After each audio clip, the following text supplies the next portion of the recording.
Bismillahirrahmanirrahim. Assalamualaikum warahmatullahi wabarakatuh. Salam sejahtera bagi kita semua. Perkenalkan, nama saya Fadil Muhammad Alwan dengan NIM 2005604. Pada video kali ini saya akan membahas tentang manajemen pembiayaan pengolahan pendidikan. Yang pertama, apa sih pentingnya pembiayaan pendidikan?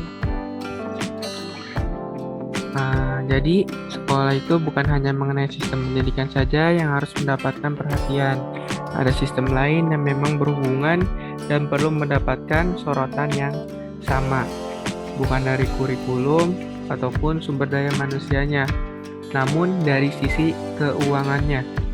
Harus ada pengaturan yang tepat mengenai manajemen keuangan sekolah, karena bila timbul kesalahan, malah akan menimbulkan hal-hal yang sensitif, apalagi berhubungan dengan masalah keuangan.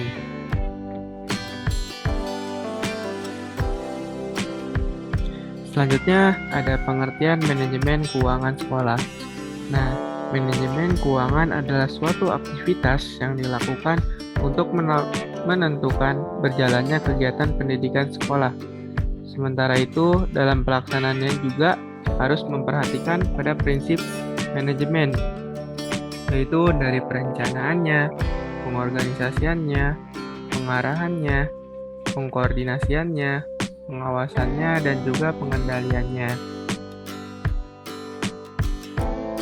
Nah, selanjutnya ada tujuan secara umum manajemen pembiayaan pendidikan sekolah ya.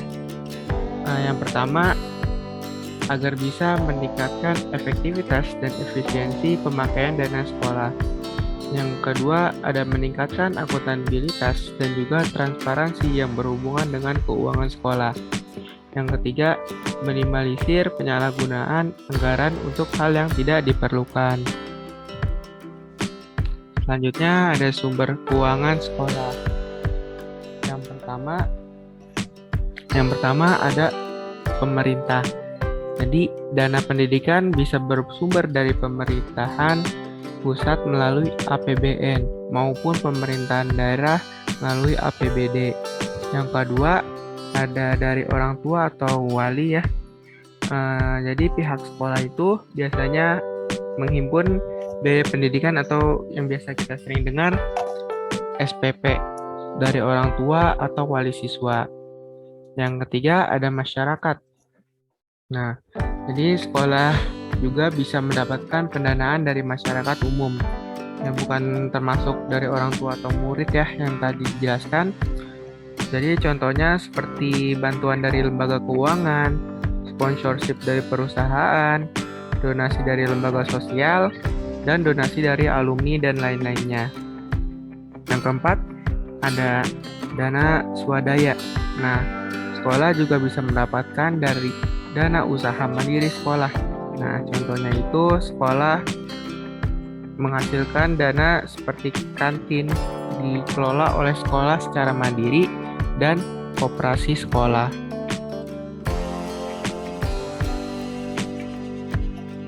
Nah, selanjutnya ada prinsip penerapan manajemen keuangan sekolah. Yang pertama ada transparansi. Transparansi artinya manajemen keuangan sekolah harus bisa dilakukan secara terbuka.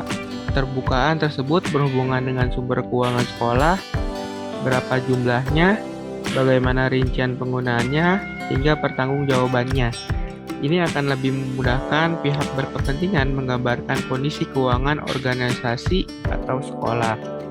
Yang kedua ada akuntabilitas. Nah, dalam manajemen keuangan, akuntabilitas artinya pemakaian uang sekolah yang sesuai dengan perencanaan. Dan berdasarkan hal tersebutlah penggunaan uang sekolah pun harus bisa dipertanggungjawabkan sesuai dengan rencana. Yang ketiga ada efektivitas. Dalam manajemen keuangan sekolah bisa dikatakan efektivitas ini bila kegiatan yang dilakukan bisa mengatur keuangan untuk pembiayaan aktivitas dalam rangka mencapai tujuan dari lembaga pendidikan yang bersangkutan, serta kualitas outcome-nya juga harus sesuai dengan rencana. Yang keempat ada efisiensi. Prinsip ini berhubungan dengan kuantitas dari hasil kegiatan. Nah, sementara dalam manajemen keuangan, Ini merupakan perbandingan antara input dan output, atau bisa dibilang daya dan hasilnya.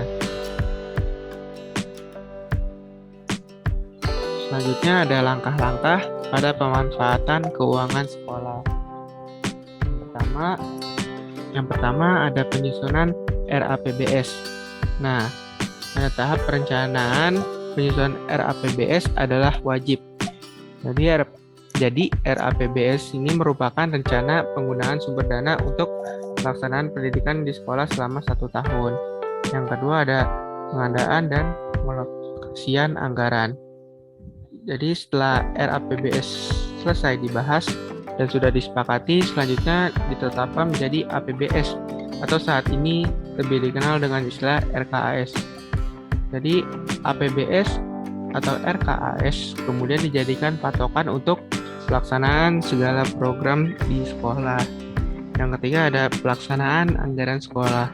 Nah, pada tahap ini seluruh rencana mulai direalisasikan supaya pelaksanaan anggaran berjalan dengan baik.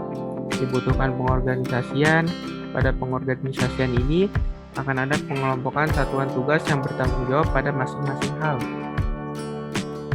Yang keempat ada pemantauan.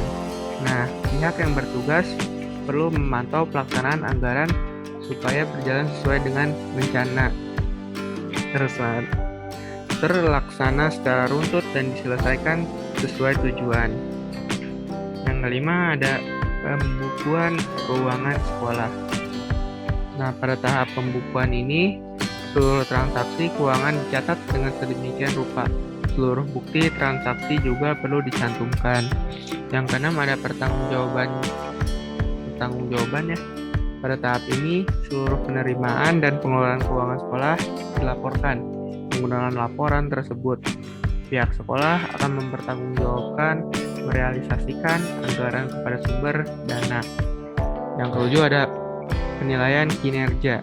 Nah, mengacu pada laporan keuangan, manajemen keuangan sekolah bisa dinilai dari kinerjanya. Apakah sudah sesuai harapan atau masih belum sesuai harapan.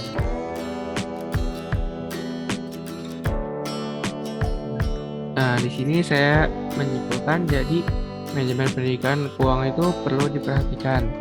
Tidak hanya sistem manajemen pendidikan saja, seperti kurikulum ataupun sumber daya manusianya, karena memang ya hal tersebut saling berhubungan ya. Dan tanggung jawab semua pihak, masyarakat, orang tua, dan pemerintah terhadap pembangunan pendidikan agar tujuan pendidikan yang cita-citakan tercapai secara efektif dan efisien, yang harus terus digali dari berbagai sumber, dipelihara, dikonsolidasikan, dan ditata secara administratif. Nah, mungkin segitu saja ya penjelasan dari saya. Kurang lebihnya mohon maaf. Wassalamualaikum warahmatullahi wabarakatuh.